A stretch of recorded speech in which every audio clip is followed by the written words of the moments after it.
What does it mean to change? And why is it so important to embrace change in our lives and careers? Let's talk all about it right here on episode 285 of The Nurse Keith Show. Hey there, this is Nurse Keith. In these days of the COVID-19 pandemic, we're of course disseminating as much high-quality information and expert opinion as we can in our bonus COVID-19 episodes. Some will be coming up for you soon enough. Meanwhile, I still want to support you in your career, in your personal development, and talk about issues you care about or maybe things you haven't thought about recently. I love having you along for the ride, whether you're new to the show or you've been on this journey with me for months or years. So thanks for being part of the growing Nurse Keith Nation. You know, of course, if you've listened before, that this podcast is all about you and your nursing career. And you know I'm here to share education, ideas, diatribes, and informative interviews with some of the most inspiring people from the worlds of healthcare, nursing, education, entrepreneurship, medicine, tech, and beyond. And you might already know that Nurse Keith Coaching is your one-stop shop for all things related to your nursing career. That's right, I offer individualized, holistic career coaching for nurses and healthcare professionals around the world. And if you contact me at keith@nursekeith.com and mention that you're a listener, you get 10% off your first coaching package. So email me today and we'll schedule a complimentary consult with no obligation. The show notes for this episode will be at nursekeith.com/episode 285. And if you're a very astute listener, you will note that episode 285 is being published after episode 286 with my friend Teresa Brown for the New York Times, and you get a gold star for noticing. Let me know if you did, but now you're cheating because I already told you.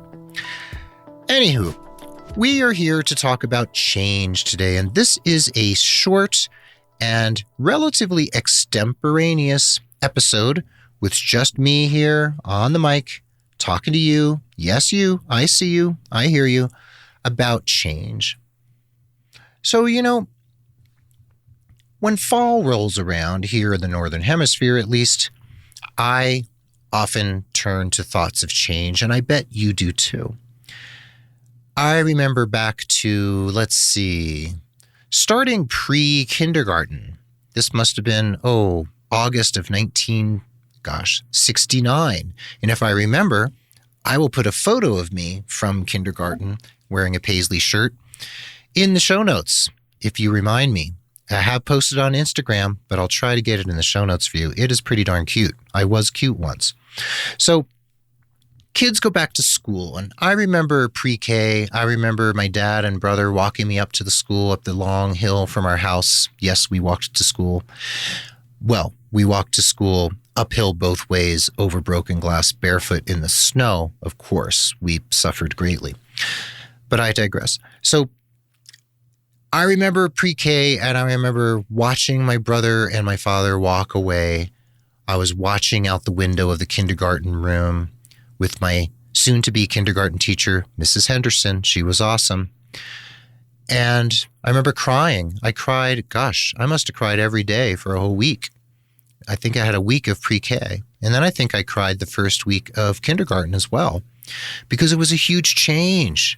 I was used to being home with my mom or my dad or whoever, and babysitters, siblings, and it was a big change to now be in a school with all these strange people and with this lovely teacher, but who wasn't my mom. And I really struggled with it, and many of you might be able to relate.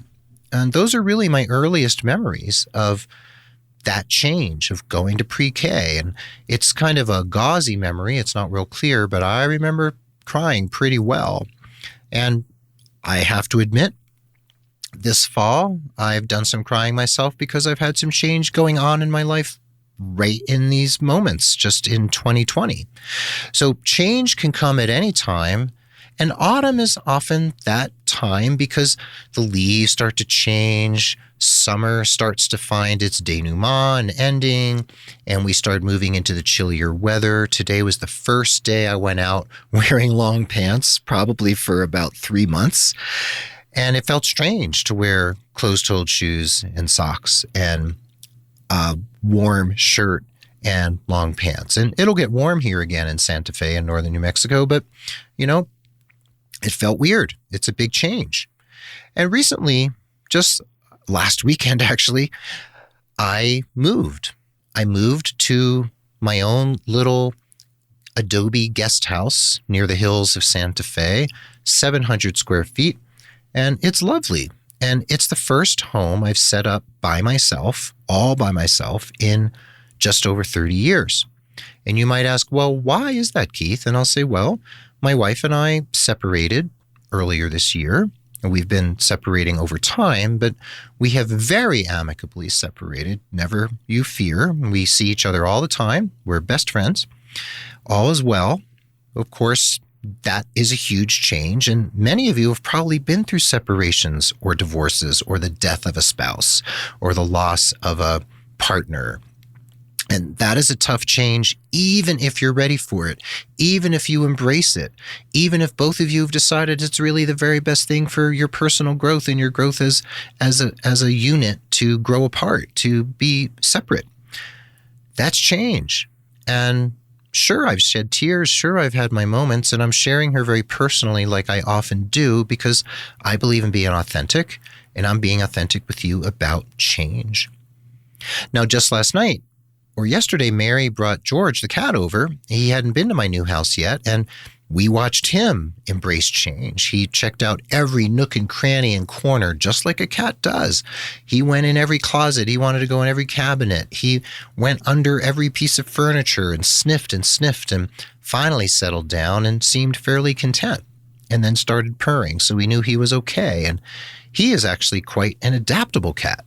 He adapts to everything and anything quite readily, and he's a very happy boy today. So, he embraces change. He embraces that Mary and I each have our own homes now, and he travels back and forth between the two every week or so, and he sits in the car without even a crate, just sits there and meows a few times, and then he's at his other home, and he's cool with it. He's actually quite adaptable. So can we learn from animals? Can we learn from one another? Can we learn from plants? Can we learn from nature how we adapt? Trees sort of go to sleep in the fall, ready for winter, let their leaves go, all the chlorophyll's gone, and they kind of go into hibernation, just like a bear might go into hibernation in the winter. And actually, my new home here near the hills in Santa Fe, there's been a bear sighted down here periodically, and also a bobcat. So George definitely has to watch his step and stay inside. He's not an outdoor cat anyway. So change also can come in the form of political cycles, legislative cycles. And right now we're in a very difficult election year. We have election coming up the first week of November, and that election may very well impact your life in significant ways. How the COVID-19 pandemic continues to unravel or unroll over the months and years to come. Your paycheck, your taxes, your kids' schooling, healthcare, the economy, political strife around the world, and political strife here in the United States. If you live here in the States, an election can have incredible impact. And for those of you listening in other countries and other continents, you know what I mean too. Elections mean change. In certain countries, it might be a coalition government.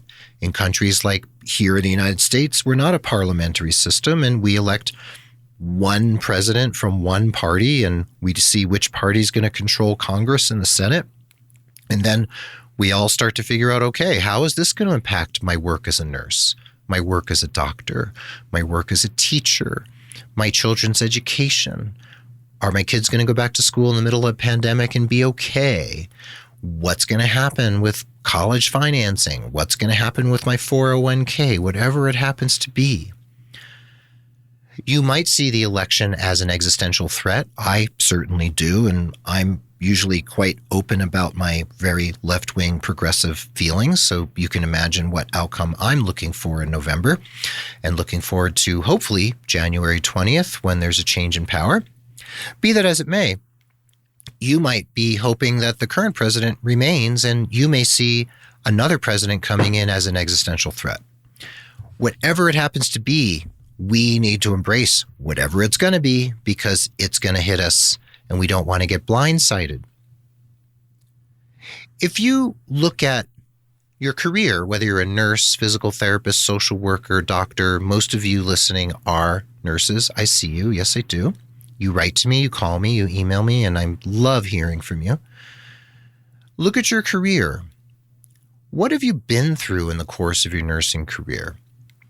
Let's say you graduated with your associate degree like I did in the mid-90s, and you entered the healthcare field at a very different time than we are now in the 21st century. And what was that like? And what was it like when you went back to school, maybe 10 years later to get your bachelor's degree?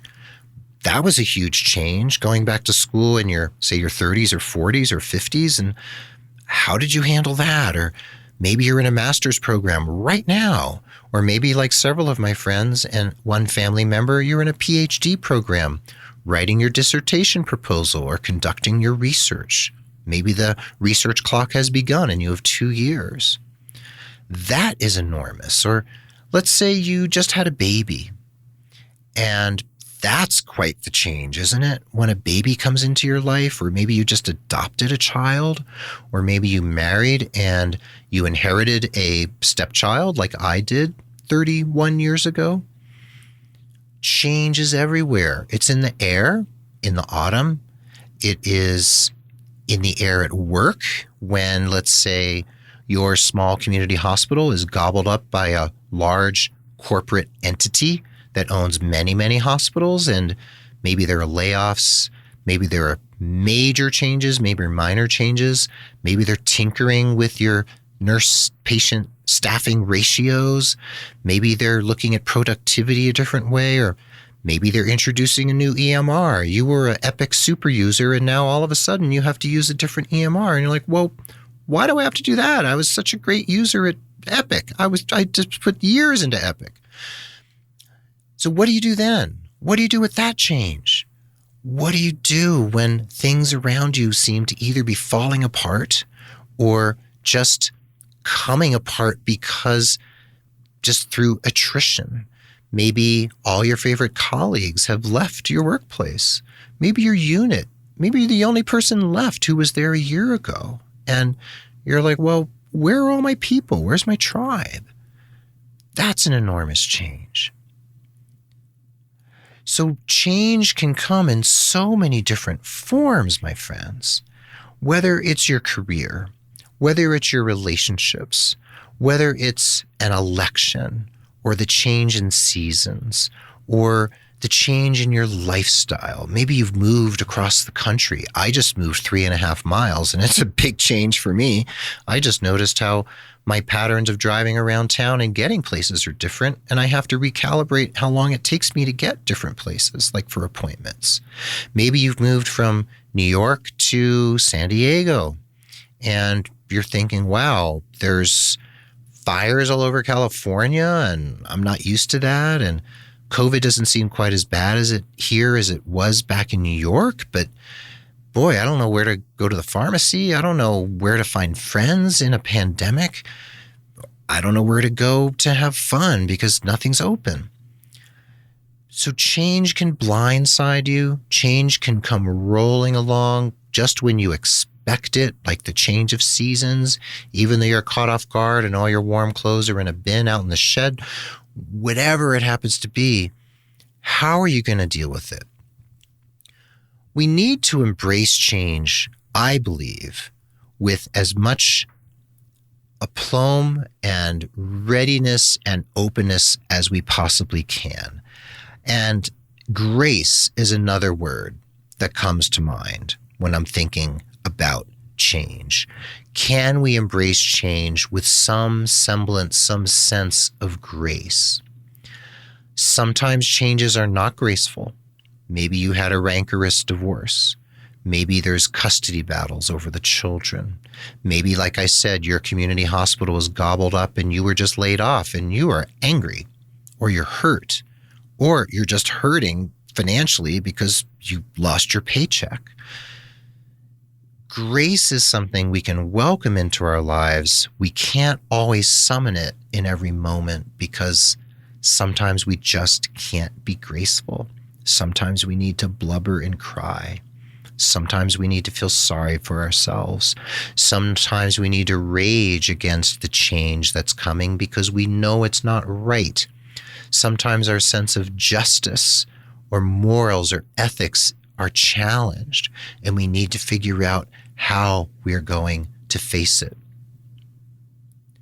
So earlier I mentioned COVID-19, I mentioned the election, and I mentioned the term existential threat. So I want to finish by speaking about this notion of an existential threat and uncertainty. The greatest existential threat for most of us, most likely, is death. My father died, as some of you may know, on May 5th, 2020, on his 90th birthday in the hospital. He was, well, not his 90th birthday in the hospital. It was his 90th birthday. He was in the hospital and he died, not of COVID. No one could visit him, of course. His dementia was quite advanced. He probably didn't know where he was. And while he saw his wife and my brother on a FaceTime call on an iPad, who knows what he really experienced, but he had to embrace the change of dying, whether he was fully conscious of the fact that he was dying or not. I'm not sure if he was, based on his level of dementia, but something inside of him knew that something was going on. Something had changed. He wasn't in his easy chair. He didn't have his usual TV and the remote. He didn't have his usual patterns where he would walk to the bathroom, etc. So we have to embrace the change when loved ones die, and so many people are losing loved ones right now during the existential threat of the COVID-19 pandemic. We also face, of course, the existential threat of our own deaths, of our own infirmity, of our own aging, and of the fact that we will all return to dust. It's just what needs to happen and what should happen. Could happen tomorrow, could happen next week, could happen in 30 years. Gosh, I hope I don't have more than about 30. That's another story. But embracing it and welcoming it and summoning as much grace in the face of uncertainty as we can is part of our mission here. Change is the only constant in the universe. Or the greatest constant, I believe. Everything changes, everything evolves. And whether you're looking at your personal life, your career, your child rearing, your marriage, the place you live, the way you approach your life, the way you approach your relationships and your loved ones and your friends and the animals and others in your lives, that is really the crux of it, is facing change with grace and being able to embrace it and say, yes, this is where I am, this is what's happening, and I'm going to take it as it comes. And take it from me, I'm not so graceful at it myself. I've had some very ungraceful moments of late. 2020 has been a rough one. I'm looking forward to 2021. And I encourage you, if you're in a place of change, if you're in a place of feeling threatened, if you're feeling in a place of, I just don't know how to face what's coming because I don't even know what's coming, give me a ring or email me. Let's have a chat. I'm not trying to sell you anything, though if you want coaching, that's fine. But having someone to talk to say, hey, I'm really scared of change, that is definitely something you can do. I encourage you also or to reach out to your faith leader or your counselor or psychotherapist or a loved one or beloved friend. Anyone can be there for you, a colleague. You can turn to your dog or cat, but George generally just wants food and he just says, hey, change the litter box and that's all the change that I need and that's all the change I want. But seriously, turn to those you trust, because these are uncertain times in the middle of this pandemic. And we have the flu season upon us soon. We don't know what's going to be happening over this winter of 2020 into 2021, or if you're down in the southern hemisphere, moving into the summer from the winter. No matter where you are, change is imminent, change is coming. And I encourage you to do what you need to do in order to face it, bring that grace to bear, and get the support you need to get where you need to go next. Well, there you have it. Thanks for listening to this little diatribe about change from Nurse Keith, this extemporaneous soliloquy about stuff I've been thinking about that does have to do with your nursing career and does have to do with your personal life and also your life as a citizen on this planet. The show notes, if I remember, will have a photo of me in kindergarten wearing a beautiful paisley shirt and a missing tooth and a little cowlick. And yes, I really was cute once. Those will be at nursekeith.com/episode 285. I do really hope you feel uplifted and empowered from this episode, and I hope you can take some inspiration from this and apply it to your personal or professional life. And remember, get in touch with me if you'd like some coaching. And if you mention the show, you do get 10% off your first coaching package. And over at nursekeith.com, you can find resources like awesome resume templates from Amanda Guarnier at the Resume RX and jobs from Reload, Trusted Health, Incredible Health, ZipRecruiter, etc. The Nurse Keith Show is a proud member of Ars Longa Media, a collaborative network of podcasts, media entities, and others whose aim is to add a humanistic touch to professional education, educate the public from a scientifically informed perspective, and improve lives by partnering to address social ills. Check it out at arslonga.media. That's ARSLONGA.media. It is worth looking at. The Nurse Keith Show is also a very proud member of the Health Podcast Network, along with New England Journal of Medicine, University of Pennsylvania Nursing Amplified Nursing Podcast, Sanjay Gupta of CNN with his COVID-19 Fact versus Fiction podcast, and many others. It's the largest and fastest growing collection of authoritative, high-quality podcasts taking on the tough topics in health and healthcare with empathy, expertise, and a commitment to excellence. healthpodcastnetwork.com. Check it out. The Nurse Keith Show is adroitly produced by Rob Johnston of 520 Art Podcasting. Thank you, Rob. And Mark Cappy-Speason is our stalwart social media ringmaster. Thank you, Mark. Hats off to both of you for keeping me in line and keeping those wheels turning in the right direction. Be well, dig deep, seek joy, keep in touch, embrace change with as much grace as you possibly can. This is Nurse Keith saying an extemporaneous adios from this extemporaneous episode 285 from beautiful, windy, and chilly Santa Fe, New Mexico. I'm out, and I'll catch you on the flip side.